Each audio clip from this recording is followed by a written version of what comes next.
ආයුෂ බොහෝ වේවා නිරෝගී සුව ලැබේවා මේ ඔබ දකින්නේ සස්සඳ යන නමින් හඳුන්වන වැලක්. සස්සඳ වැලට ඊශ්වර දෙවියන්ගේ සම්බන්ධයක් පවතින බව පැරණි පොතපතෙහි සඳහන් වේ.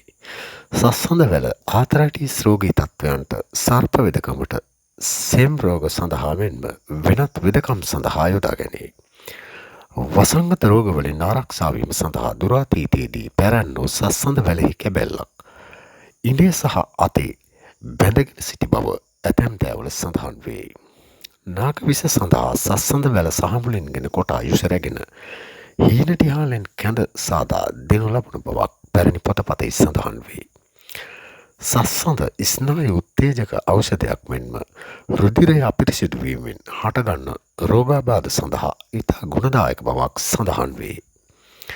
මැලේරියා වන රෝගී තත්ත්වය සඳහා දුරාතීතයේදී ප්‍රයෝජනයට ගෙන තිබෙන බවක් පැරණි පොතපතෙහි සඳහන් වේ. ඉදිමුම් රෝගී තත්ත්වයන්ට ප්‍රතිකාර සඳහාද යොදා ගැනේ. සස්සඳ වෛද්‍යවරයෙකුගේ උපදෙසකින් තොරව තම තමන්ගේ සිතැඟි පරිදි ආහාරයට ගැනීම නුසුදුසු බවක් පැරණි පොතපතෙහි සඳහන් වේ.